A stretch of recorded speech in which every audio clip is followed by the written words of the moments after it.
Kobe Bean Bryants liv og karriere er ikke bare krøniken til en ekstraordinær idrætsudøver. De er det levende vidnesbyrdet om en filosofi, han selv skabte, og som har overskredet sportens grænser og blivet en livsmanual for millioner. Mamba-mentaliteten.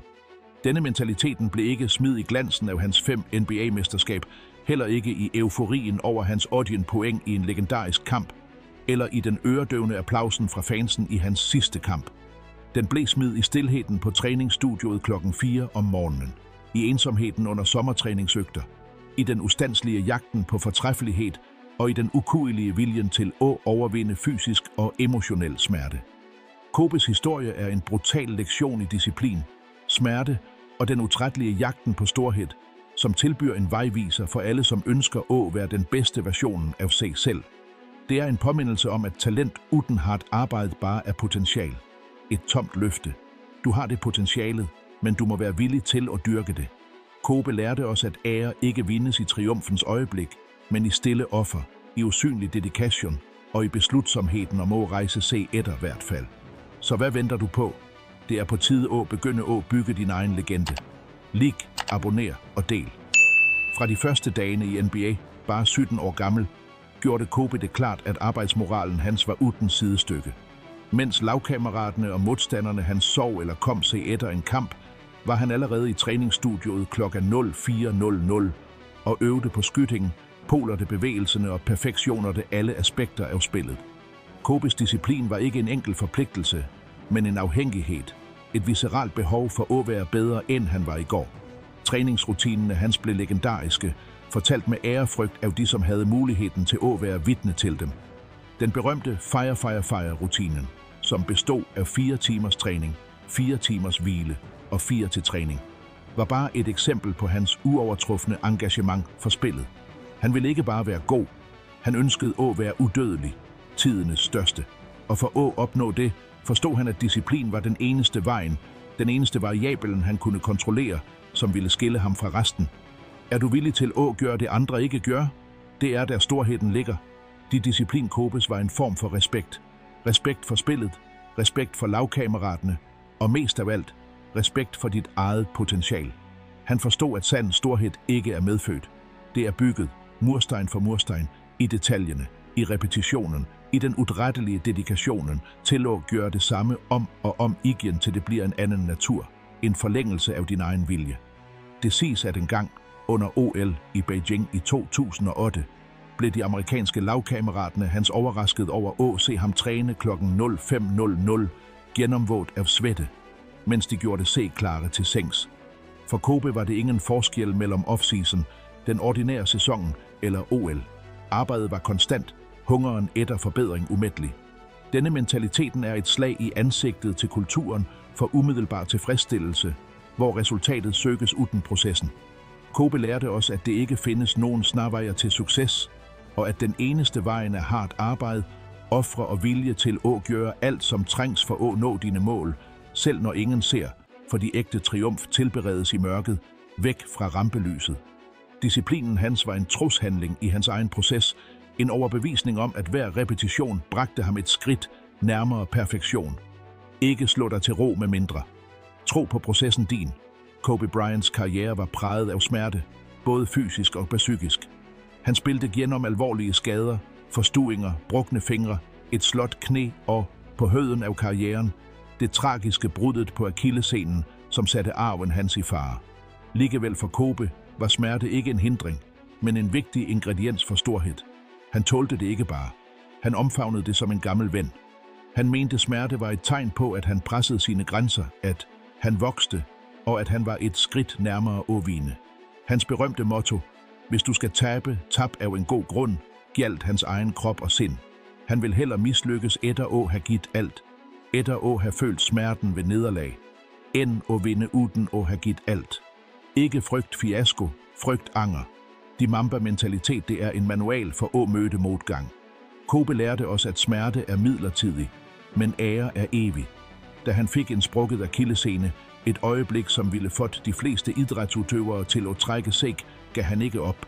Han rejste sig haltende, gik til frikastlinjen og sank 2 skud, et udtryk for en ukuelig vilje, som overgik smertens logik. Etter Å have sænket dem, trak han sig tilbage, men beskeden var allerede sendt. Uanset hvad som sker med dig, ikke lad smerten definere dig. Brug smerten som drivstof, som et værktøj for Å gør dig stærkere, mere modstandsdygtig, større. Hans comeback fra den skaden var en visning af ubrytelig modstandskraft, bevis på, at sindet hans var kraftigere end nogen fysisk barriere. Ikke lad noget stoppe dig. Kobes evne til at spille gennem smerte var legendarisk. Det siges, at en gang, mens han ligte med en afrevet menisk, fortalte Leine ham, at brusken havde løsnet fra knæet og fløt. Han svarede med et smil, som om det var en spøg, og fortsatte at spille. For ham var smerte ikke en undskyldning, men en udfordring. Han mente, at smerte skiller dig fra andre, at det giver dig en fordel, fordi de fleste vil give op. Men den sande vinderen vil omfavne den og bruge den til at drive sig selv til et nyt niveau. Du kan også gøre det. Smerte er din chance til at vise, hvad du er lavet af. Lik, abonner og del. For Kobe var ikke sejr nok. Ære var det endelige målet. Han ville ikke bare vinde, han ville dominere. Han ville blive husket som den bedste. Denne grænseløse ambitionen, ofte fejltolket som arrogance eller egoisme, var faktisk drivkraften bag hans storhed. Han var en hard konkurrent, som nægtede at acceptere middelmådighed, hverken i sig selv eller i andre. Hans legendariske trash-talk-øgter med rivaler, hans krav til lagkammeraterne og hans nådeløse arbejdsmoral var alle manifestationer af en besættelse af fortræffelighed, som skilte ham fra de fleste. Det siges, at han krævede, at lagkammeraterne gav 110% på hver træning, at han ikke accepterede latskab eller selvtilfredshed. Hans berømte konfrontation med Shaquille O'Neal var ikke bare et sammenstød af egoer, men en kollision af tankesæt. Kobe ønskede perfektion, og han kunne ikke forstå, hvorfor lagkammeraten Hans, med sit forbløffende naturtalent, ikke forfulgte det med samme intensitet. Hans frustration skyldtes ikke mangel på talent, men snarere mangel på dedikation. Er du villig til at være den hardeste mod dig selv? Det er nøglen til storhed.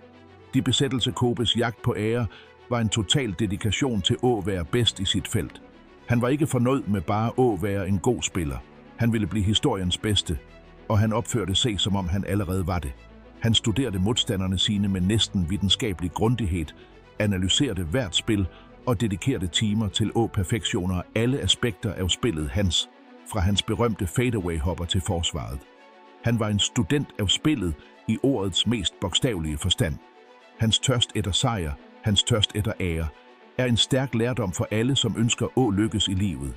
Mamba-mentaliteten lærer os, at vi ikke bør nøje os med middelmådighed, at vi bør stræbe efter storhed, og at den eneste måden at opnå det på er med en dedikation, som grænser til besættelse. Han lærte os, at storhed ligger i skæringspunktet mellem talent og hardt arbejde, og at man ikke kan have det ene uden det andre. Besættelse er ikke en svaghed, men en styrke.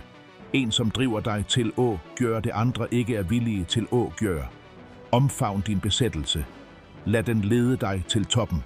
Kobe Bryants arv er ikke begrænset til hans statistik, hans priser eller hans mindeværdige øjeblik på banen. Hans sande arv er Mamba-mentalitet, en livsfilosofi, som har overskredet sport og inspireret millioner af mennesker over hele verden til at blive bedre, jobbe hardere og aldrig give op.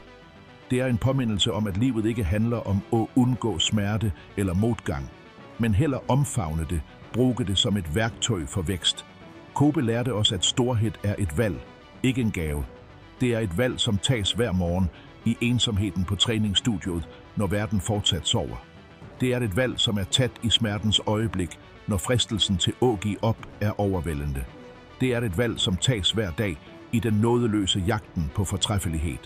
Kobe Bryants liv var en brutal lektion i, hvordan man kan blive en vinder, og arven hans er en guide for os alle. En invitation til at leve med hjertet, sindet og sjælen til en sand mester. Han viste os, at succes ikke er et rejsemål, men en rejse, og at den sande belønningen ikke er at vinde, men processen med at blive den bedste. Mamba-mentaliteten er troen på, at du kan opnå hvad som helst, hvis du dedikerer dig til det helhjertet. Det er en påmindelse om, at fortræffelighed er en vane, ikke en handling. Ikke vent til successen kommer til dig. Gå ud og find den. Det er en opfordring til handling for os alle, om at blive den bedste versionen af os selv, uanset hvilken spillebane vi har.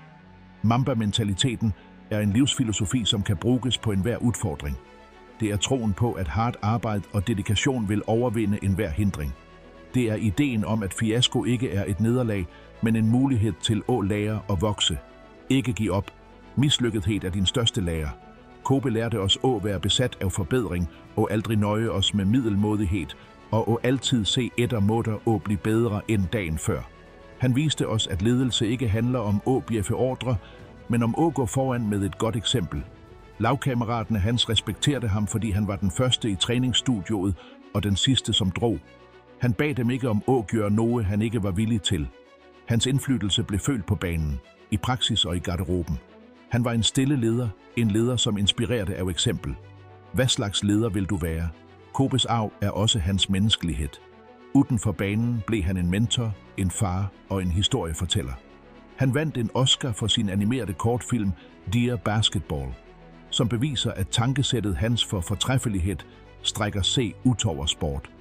Hans lidenskab for basketball var bare en manifestation af hans lidenskab for livet.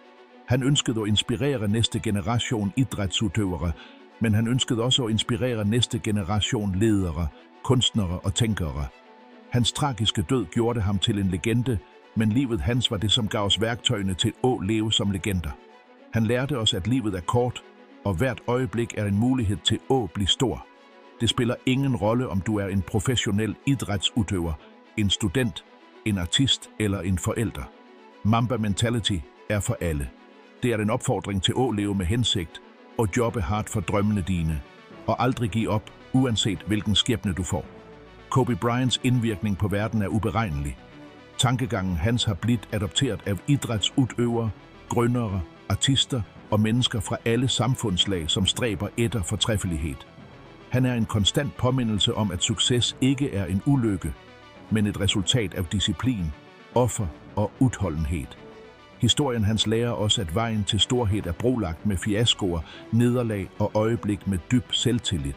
Men det, som skiller vindere fra andre, er deres evne til at komme sig op igen, lære af sine fejl og gå videre med urokkelig overbevisning. Kobes liv var et eksempel på, hvordan man lever frimodigt, hvordan man drømmer stort, og hvordan man jobber utrætteligt for at gøre disse drømmene til virkelighed. Hans arv er et fyrtårn af inspiration, et ledelys for de, som søger storhed i en verden, som ofte nøjer sig med middelmådighed. Ikke slå dig ned. Vær flot. Vær som Kobe. Lik, abonner og del. Vi ses næste gang.